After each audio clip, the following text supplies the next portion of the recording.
अभी तक हमने क्या क्या किया है इस बेसिक एक्सेल में वो हम एक बार देख लेते हैं। स्वागत है आपका इस चैनल पर। लाइक और सब्सक्राइब करना बिल्कुल भी ना भूलें।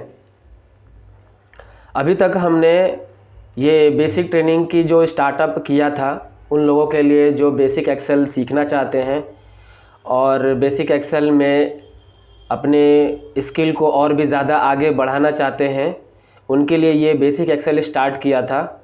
अगर आपने हमारा वीडियो पिछला नहीं देखा है तो मैं आपसे रिक्वेस्ट करता हूँ आप वो वीडियो को देख सकते हैं और फिर यहाँ से आगे के बारे में आप सोच सकते हैं, क्योंकि पीछे हमने बहुत सारी ऐसी वीडियोस बनाई हैं जो बेसिक के लेवल पर है और अब हम फंक्शन के बारे में प्रैक्टिस करने वाले हैं। अभी तक हमने क्या क्या चीज़ें देख लिया है वो मैं एक बार ओवरव्यू कर लेता हूँ। हमने देखा है कि किस तरीके से बेसिक स्टार्ट करते हैं और जो बेसिक स्टार्ट करते हैं उनमें क्या क्या चीज़ें होती हैं, कौन से रिबन्स होते हैं, कौन से टूल्स होते हैं और उनका क्या काम होता है, उसका हम किस तरीके से उसका यूज़ कर सकते हैं और किन किन लेवल पर या किन किन टॉपिक्स में हम उसका यूज़ कर सकते हैं, जिससे कि हमारा जो रिक्वायरमेंट है वो आउटपुट हमें मिल सके जो हमें चाहिए। तो हमने टैब नेम के बारे में देखा है, उसके बाद रिबन्स के बारे में देखा, उसके बाद हमने इंट्रोडक्शन देखा, उसके बाद हमने टूल्स, डायलॉग बॉक्स क्या होते हैं डायलॉग बॉक्स क्या होते हैं, उसके बाद हमने फ़ाइल के एक्सटेंशन के बारे में देखा कि कौन कौन सी फ़ाइल एक्सटेंशन होती है एक्सेल के अंदर। बेसिक एक्सेल जब हमने ट्रेनिंग स्टार्ट करी तो हमने क्लिप बोर्ड से शुरू किया, फ़ॉन्ट के बारे में देखा, अलाइनमेंट के बारे में देखा, स्टाइल के बारे में देखा, cells, editing, table, design, illustration, comment, chart, text, इन सब चीज़ों के बारे में हमने देख लिया है। और इसके अलावा हमने पेज सेटअप के बारे में भी देखा है। मेनली क्या होता है, जो लोग ऑफिस में काम करते हैं उनको प्रिंट की रिक्वायरमेंट होती है। डेटा पे हम तो काम कर लेते हैं, लेकिन जब प्रिंट की बारी आती है तो कुछ ना कुछ छोटी मोटी उसमें प्रॉब्लम आती है या फिर हम उसको नहीं जानते, उसके बारे में नहीं पता होता है।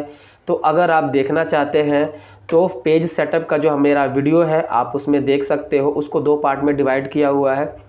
पेज सेटअप जो होता है वो एक्सेल के अंदर कई तरीके से दिखाया हुआ है, आप पेज सेटअप में जाके कभी कर सकते हैं और इसके अलावा आप स्केल टू फिट में भी जाके आप कर सकते हैं। तो हमने ये सारे ऑप्शन अभी तक देख लिए हैं। शीट ऑप्शन क्या होता है और अरेंज अरेंज यानी कि हम एक्सेल के अंदर किसी भी पिक्चर्स को किस तरीके से अरेंज करते हैं, अभी तक हमने यहाँ इतना देखा है। उसके बाद हम बेसिक के बारे में देख रहे हैं। बेसिक में हमने अभी तक क्या क्या चीज़ें कर लिया है वो भी मैं आपको बता देता हूँ। बेसिक में अभी तक हमने ये जितने भी ये फॉर्मूले हैं ये सारे के सारे हमने फॉर्मूले किए हुए हैं। ये एक अलग वीडियो में है और यहाँ से लेकर यहाँ तक एक अलग वीडियो में है। तो अगर आप ये देखना चाहते हो, जानना चाहते हो, प्रैक्टिस करना चाहते हो तो ये हम जो मेरी पिछली वीडियो है उसमें आप जाकर इसको चेक कर सकते हो और इसके बारे में आप प्रैक्टिस कर सकते हो। अब हम आगे के फॉर्मूलों के बारे में देखेंगे, एक्सेल के क्या क्या फॉर्मूले हैं और वो क्या क्या आउटपुट हमें दे सकते हैं। तो अगला जो फार्मूला है वो है डेट। एक्सेल के अंदर डेट जो है वो किस तरीके से हम निकालते हैं, =DATE। उसके बाद टैब प्रेस करेंगे तो पूरा का पूरा फार्मूला जो है वो यहाँ पे टाइप हो जाएगा। उसके बाद आप देख सकते हो यहाँ पर प्रॉम्प्ट दिया हुआ है।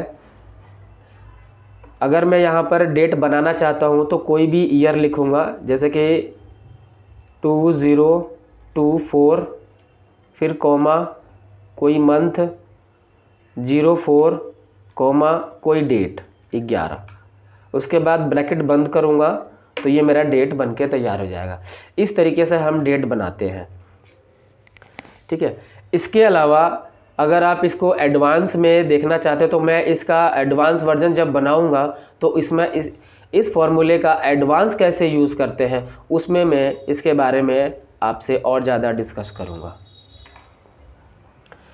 उसके बाद अगर मुझे आज का डेट पता करना हो तो कैसे पता कर सकते हैं, =TODAY।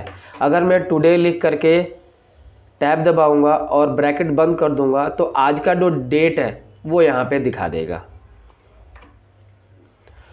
अब आते हैं डे। डे यानी कि कोई डेट हमें मिला हुआ है, उस डेट में से मुझे डे निकालना है। डे यानी कि संडे, मंडे, ट्यूसडे, वेडनेसडे, ये इस तरीके से। तो ऊपर जो डेट है, अगर मुझे इसमें से डे निकालना है तो इज इक्वल टू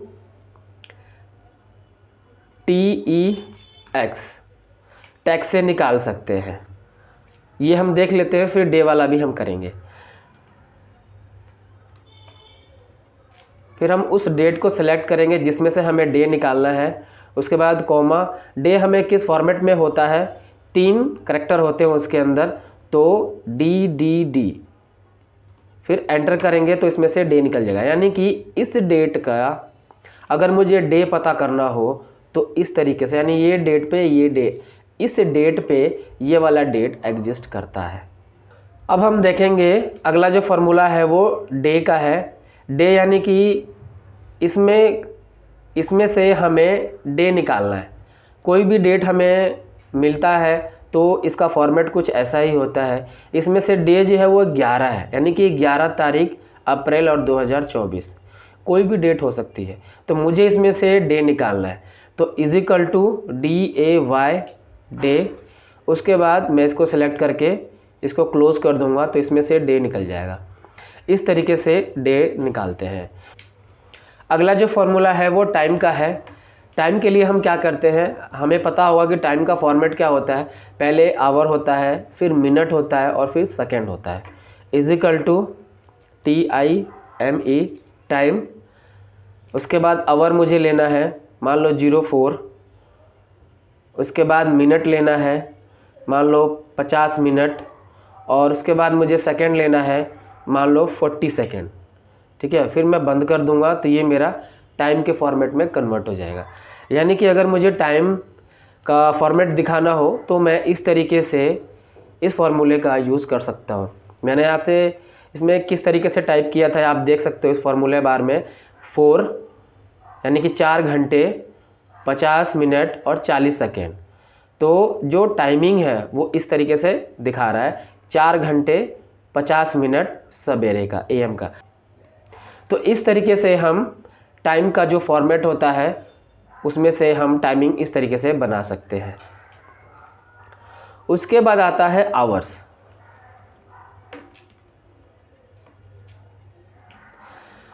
आपने देखा किस तरीके से निकला। मैंने क्या किया, इज इक्वल टू के बाद जिसमें से मुझे आवर्स निकालना है, यानी कि मुझे इसमें से आवर निकालना है। इसमें ऐसा कौन सा नंबर है जो आवर्स है। वैसे तो दिखाई दे रहा है, लेकिन अगर ज़्यादा डेटा हो तो हम एक एक करके नहीं कर सकते, फॉर्मूले से ही करेंगे। तो इस तरीके से आप कैसे निकालोगे, is equal to T is equal to hour. मैं इसको सिलेक्ट करूँगा और बंद कर दूँगा। उसके बाद एंटर करूँगा तो ये 4, यानी कि 4 जो है वो आवर्स है इसमें से, तो ये बाहर निकाल दिया। यानी कि इस तरीके से हम आवर्स का पता लगा सकते हैं। उसके बाद आता है मिनट्स। अगर मुझे मिनट्स का पता लगाना हो उसमें से, तो सेल को सिलेक्ट करने के बाद ब्रैकेट बंद करेंगे तो यानी कि ये 50 मिनट। इस तरीके से हम मिनट निकाल सकते हैं।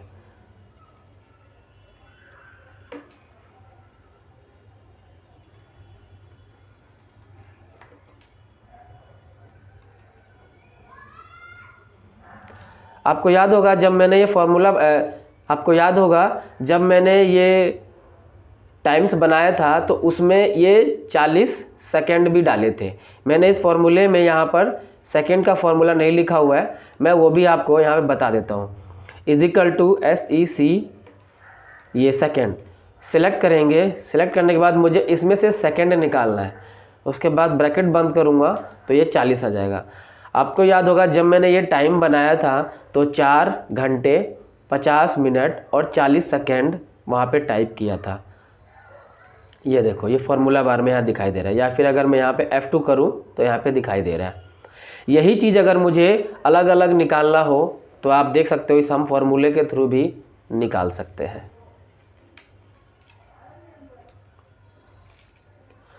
अब हम आते हैं यहाँ पे मंथ पे।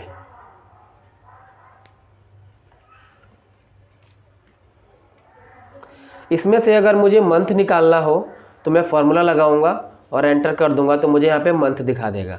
अब ये देखो यहाँ पे 4 जो है, यानी कि डेट के फॉर्मेट के हिसाब से ये जो 4 है ये अप्रैल यानी कि मंथ है। तो मैंने फॉर्मूला लगाया मंथ का तो यहाँ पे दिखा दिया। अब ये फॉर्मेट का इशू है। अगर आपके सामने कभी भी इस तरह का केस आता है तो बहुत से लोग घबरा जाते हैं, उनको लगता है कि कौन सा फार्मूला लग गया। असल में फार्मूला सही लगा है, यहाँ पर फॉर्मेटिंग का इशू है। अगर मैं इसको सेलेक्ट करके यहाँ पे जनरल टाइप करूँगा और एंटर कर दूँगा तो ये जनरल में कन्वर्ट हो जाएगा। उसके बाद जब आपका फार्मूला उसके बाद अगर आपका डेटा ज़्यादा हो तो उसको सेलेक्ट करके यहाँ पे ड्रैग भी कर सकते हो। तो जो भी यहाँ पे डेट आपकी डली होगी वो उसमें से रिज़ल्ट निकल जाएगा। टुडे यानी कि आज। जब ये फार्मूला हम लगाते हैं तो इसमें कुछ हमें टाइप नहीं करना होता है। ब्रैकेट स्टार्ट और ब्रैकेट बंद करके एंटर करेंगे तो आज की डेट आ जाएगी, यानी कि आज का डेट आपको ये बता देगा, उसी को टुडे बोलते हैं। अब आते हैं नाउ, यानी कि अभी नाउ का जब हम फार्मूला लगाएंगे उसको भी बंद करेंगे तो ये हमें बता देगा कि आज की डेट क्या है और आज का टाइम क्या है, आज का सब कुछ बता देगा, AM PM जो भी होता है। ठीक है, तो आप देख सकते हो यहाँ पर 17, 11, 24, 19 और 6, यानी कि ये टाइमिंग हो रहा है और आज की ये डेट है, इस तरीके से। उसके बाद आते हैं ईयर पे। इस डेट में से अगर मुझे ईयर निकालना हो, ऐसे सिलेक्ट करेंगे तो आप देख सकते हो ईयर ऐसे निकल सकता है। तो इस तरीके से हम डेट में से कैसे डे निकालते हैं, कैसे टाइम निकालते हैं, कैसे मिनट सेकंड निकालते हैं, और इवन मैंने डे कैसे निकालते हैं ये भी बताया। जैसे संडे, मंडे, ट्यूसडे अगर हमें निकालना हो तो वो कैसे निकलता है वो भी हमने इसमें डिस्कस किया। ये जो नाव का जो मैंने फार्मूला यहाँ पे लगाया हुआ है, जब नाव का फार्मूला लगता है तो जितनी बार आप एंटर करोगे उतनी बार इसका टाइम बदलता रहेगा।